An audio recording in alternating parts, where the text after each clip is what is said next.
yeah, our footing inspection and geogrid inspections coming in the morning. So it would sure be nice to keep being able to move and not have to fix stuff.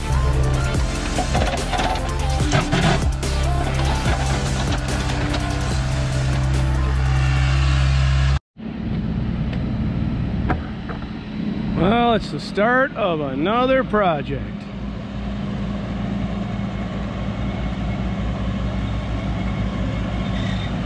And a retaining wall to do here.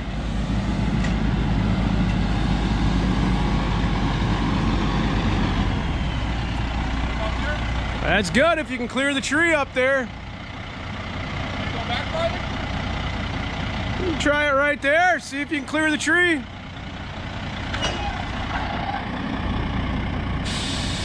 In the Twin Cities metropolitan area, we're not allowed to store our materials on the street. We used to, but we've been fined, we've been brought into court, we've been given tickets, and so we know now that we just have to use, if we're working on somebody's property, we have to use their space to accomplish their job. We can't use public space.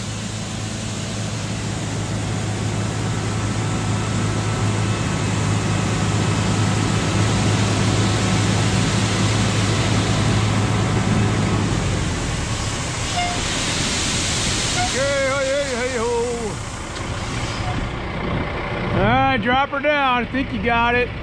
Drop her down. There you go. Plenty of room. Woo!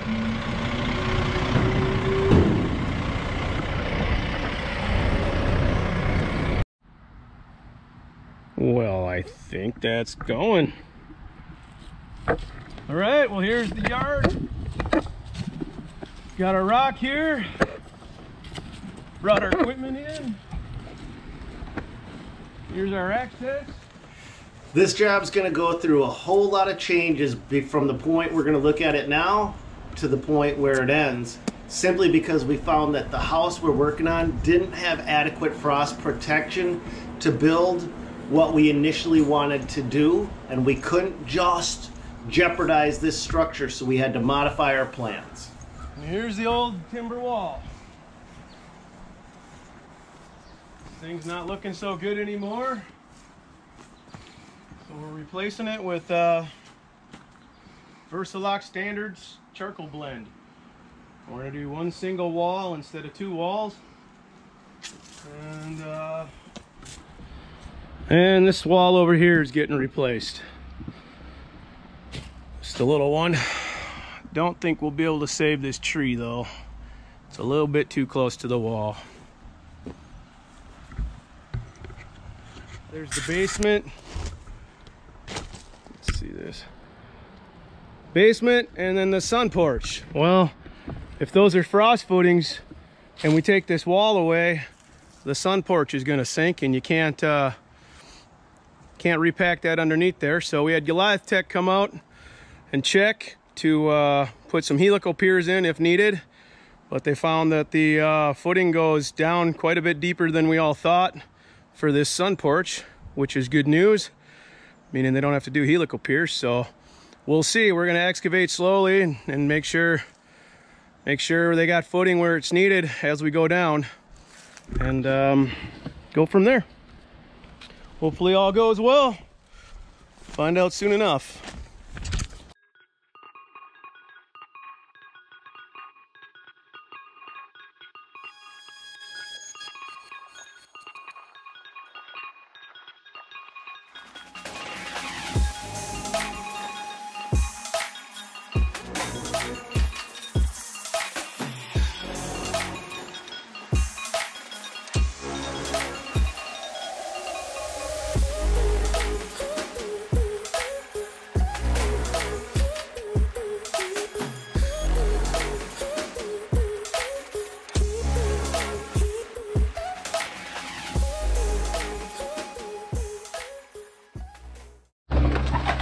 So now one of the things Tim said that I want to back it up and make sure we're on the same page is we're building one wall instead of two.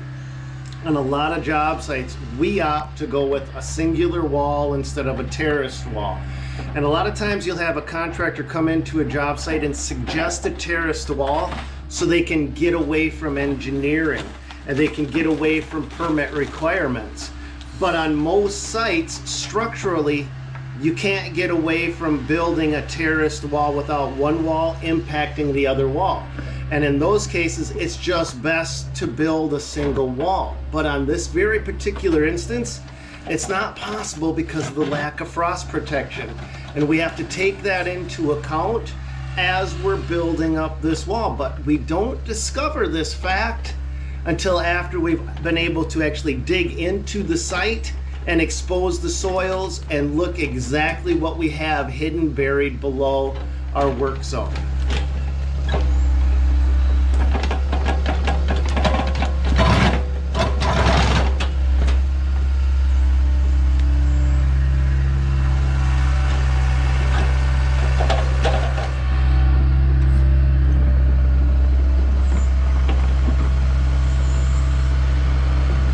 So this is the technique that we use when we're just digging dirt. And what Tim's doing right here is he's actually separating the organic material from the structural fill.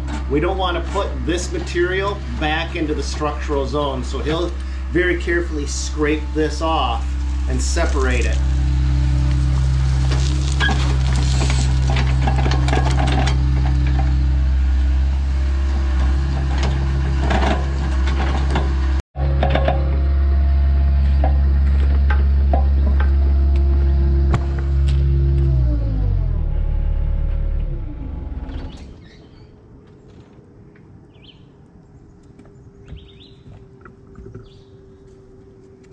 You on camera? I'm just filming.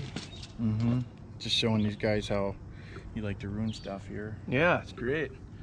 Just when you want to get going. Got an inspection in the morning and got to get some base in today, and yeah, our footing inspection and geogrid inspections coming in the morning. So it would sure be nice just to keep being able to move and not have to fix stuff, but it seems to be the way things go. All right, back at it. Had a hose blow on the Daewoo here. Just went and got a new one made up. Put it back together so we can keep digging. It's always something. You gonna cross thread it, Alex? I'm trying to find the notch here. There she goes.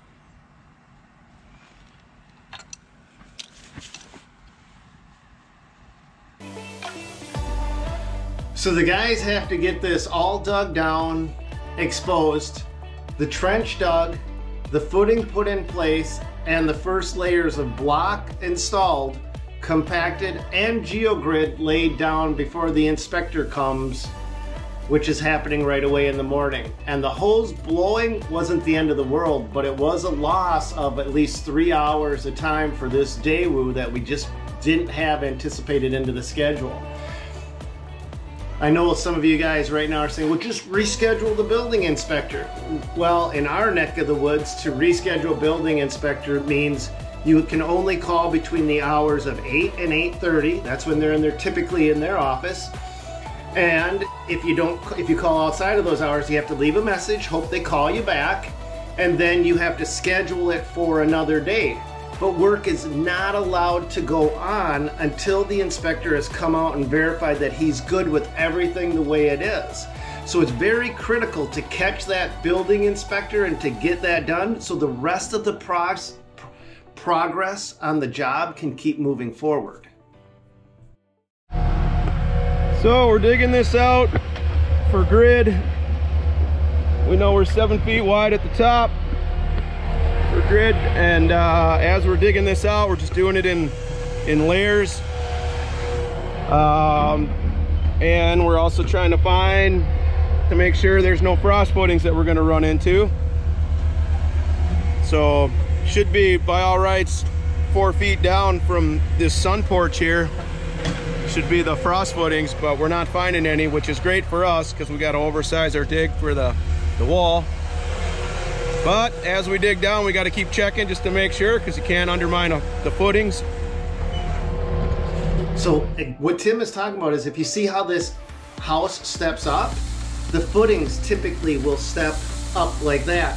And if we have a footing up here and the base of our wall needs to be down here, we can undermine the wall or we can undermine the footing. So we've got to be very conscious of where the footing is at all times. All right. Let's take a look.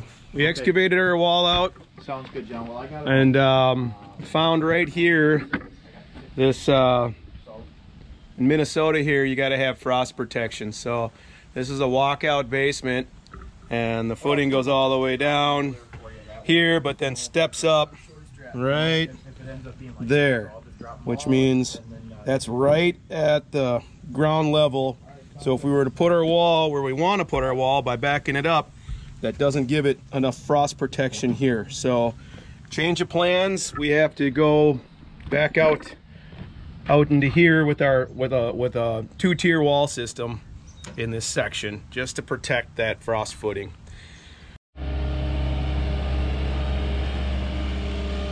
All right, the block has arrived.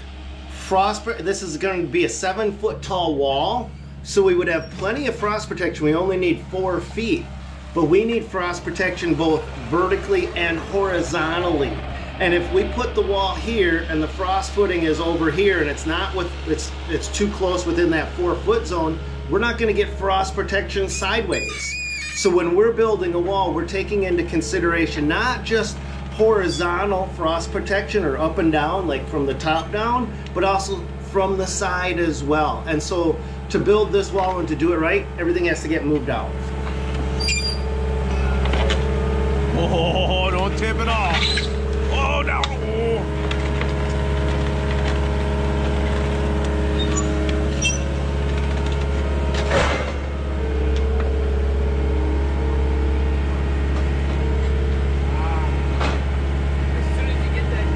I figure get you on camera, make you a little nervous, huh?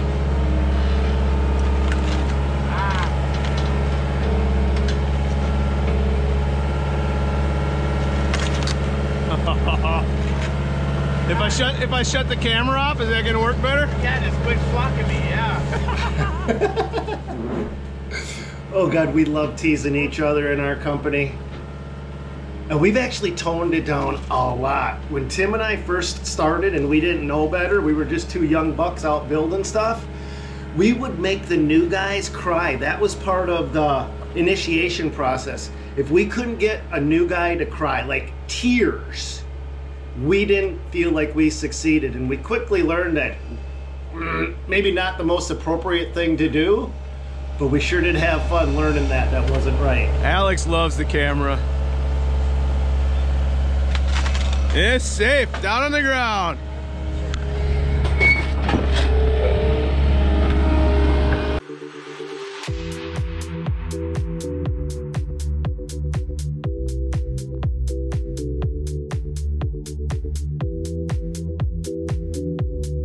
So this is what you're seeing here is what we have to get ready before the inspector can go. And if we don't have this done, we're not allowed to build up, outward, we're not allowed to do anything.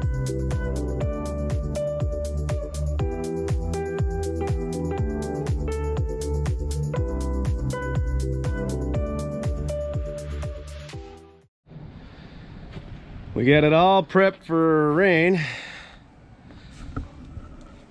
The weather people are saying that it's supposed to rain heavy this weekend, so hope they're right. Nothing like prepping for rain that doesn't come, but at least it's prepped and we can get back to work right away on Monday. So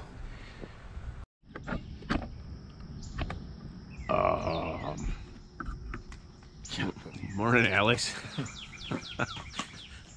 Alrighty. Well, we actually got a little rain here last night. It's been a while since we had rain, and kind of protected what we could out here so we didn't get too waterlogged. Planning on this being our planter box area. It's curving in towards Alex there, or not curving, but a corner. And then the wall's gonna go this way, and then up here, our wall's going up to the house. Gonna step down this hill. And we got another little part up here, a corner coming off to give her room for a future patio.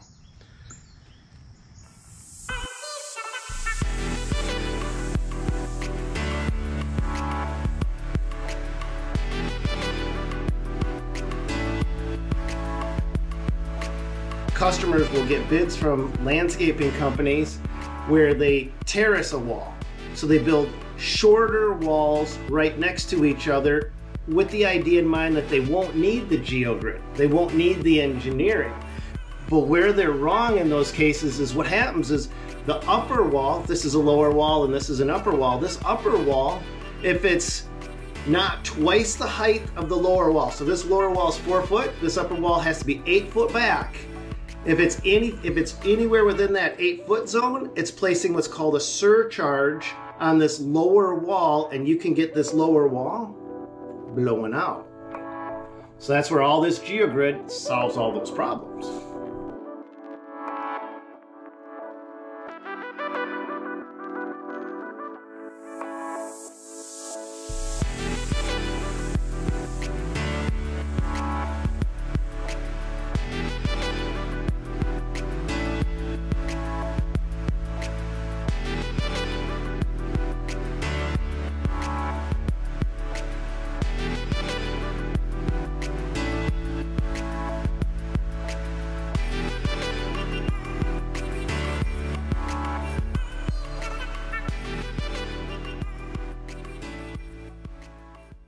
All right, camera died yesterday, so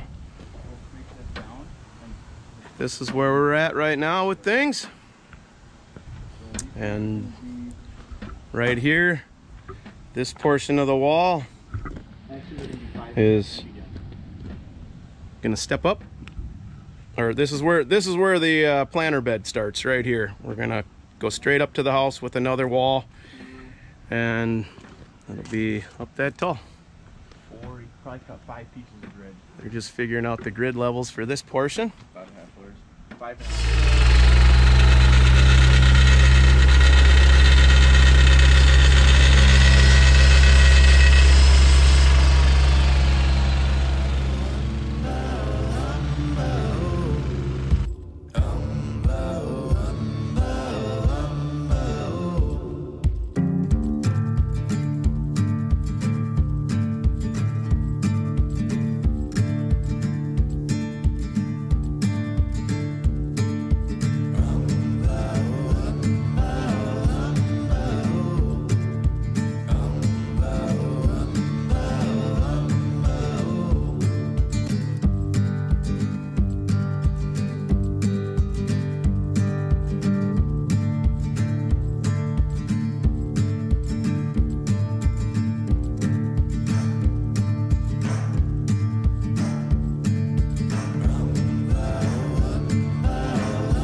All right, what I was saying is if you drive around and you take a look at retaining walls, right where they're joined together, typically you'll see settlement.